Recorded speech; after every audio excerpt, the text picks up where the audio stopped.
कार्तिक मास की कथा पूरी सुनने से ही कथा का लाभ मिलता है।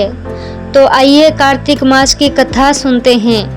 एक नगर में एक ब्राह्मण और एक ब्राह्मणी रहते थे। वे रोजाना 7 कोस दूर गंगा यमुना स्नान करने जाते थे। इतने दूर आने जाने से ब्राह्मणी थक जाती थी। तब ब्राह्मणी कहती थी, हमारे एक बेटा होता तो कितना अच्छा रहता। बेटे के बहू आती तो हमें घर वापस जाने पर खाना बना हुआ मिलता और बहू घर का काम भी कर देती। ब्राह्मणी की बात सुनकर ब्राह्मण ने कहा कि तूने बात तो सही कही है, चल मैं तेरे लिए बहू ला ही देता हूँ। ब्राह्मण ने कहा कि एक पोटली में आटा डालकर कुछ मोहरें रख दे। ब्राह्मण के कहे अनुसार ब्राह्मणी ने पोटली बांध कर दी। पोटली लेकर ब्राह्मण चला गया। ब्राह्मण अभी कुछ दूर ही गया था कि उसे यमुना के किनारे बहुत ही सुंदर लड़कियां दिखाई दी। वे रेत में घर बनाकर खेल रही थी। उनमें से एक लड़की ने कहा कि मैं अपना घर नहीं बिगाड़ूंगी, मुझे तो रहने के लिए यही घर चाहिए। लड़की की बात सुनकर ब्राह्मण मन ही मन सोचने लगा कि बहू बनाने के लिए यही लड़की सही रहेगी। जब वे लड़की जाने लगी तो ब्राह्मण भी उसके पीछे पीछे उसके घर तक चला गया। वहां जाकर ब्राह्मण ने कहा, बेटी अभी कार्तिक मास चल रहा है, इसलिए मैं किसी के घर खाना नहीं खाता। मैं आटा लेकर आया हूँ, तुम अपनी माँ से पूछो कि क्या वे मेरे लिए आटा छानकर रोटी बना देगी। यदि वे मेरा आटा छानकर रोटी बनाएगी तो ही मैं खाऊंगा। लड़की ने जाकर अपनी माँ से सारी बात कह दी। माँ ने कहा, ठीक है, जाकर बाबा से कह दे कि वे अपना आटा दे दे, मैं रोटी बना दूंगी। जब वे आटा छानने लगी तो आटे में से मोहरें निकली। वह सोचने लगी कि जिस आटे में इतनी मोहरें हैं उसके घर में कितनी मोहरें होंगी। जब ब्राह्मण खाना खाने बैठा तो लड़की की माँ ने कहा, बाबा आप अपने लड़के की सगाई करने जा रहे हो। तब ब्राह्मण ने कहा कि मेरा बेटा तो काशी में पढ़ने गया हुआ है, लेकिन यदि तुम कहो तो खांड कटोरे से विवाह करके तेरी बेटी को अपने साथ ले जाऊं।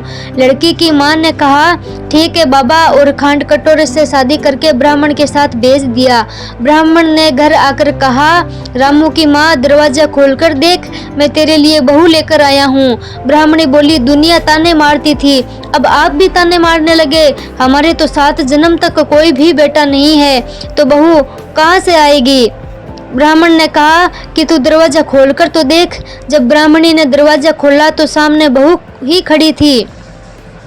उसने बहू का स्वागत किया और आदर सत्कार से अंदर ले गई। अब ब्राह्मण और ब्राह्मणी स्नान करने जाते तो बहू घर का सारा काम करके और खाना बना कर रखती। वह उनके कपड़े धोती और रात को पैर भी दबाती। इस तरह काफी समय बीत गया। ब्राह्मणी ने अपने बहू से कहा कि बहू कभी भी चूल्हे की आग मत बुझने देना और मटके का पानी खत्म मत होने देना। एक दिन चूल्हे की आग बुझ गई।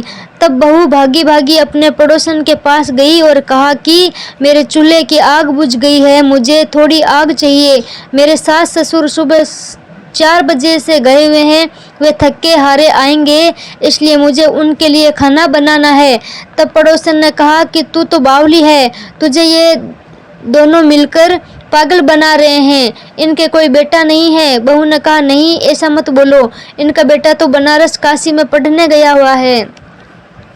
तब पड़ोसन ने कहा कि ये तुझे झूठ बोलकर लाए हैं, इनके कोई बेटा नहीं है। अब बहू पड़ोसन की बातों में आ गई और कहने लगी कि अब आप ही बताओ मैं क्या करूं।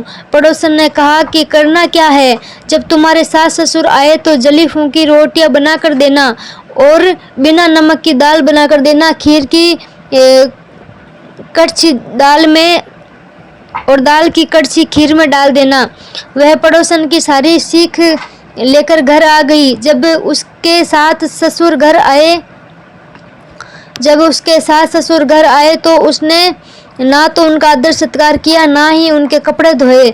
जब उसने सास ससुर को खाना दिया तो सास बोली, बहू आज ये रोटियां जली फूंकी क्यों है और दाल भी आलूनी है। तब बहू ने पलटकर जवाब दिया कि एक दिन ऐसा खाना खा लोगे तो कुछ बिगड़ नहीं जाएगा तुम्हारा। सास ससुर को खरी खोटी सुनाकर वे फिर से पड़ोसन के पास गई और बोली कि अब आगे क्या करना है। पड़ोसन ने कहा कि अब तुम सातों कोठी की चाबी मांग लेना।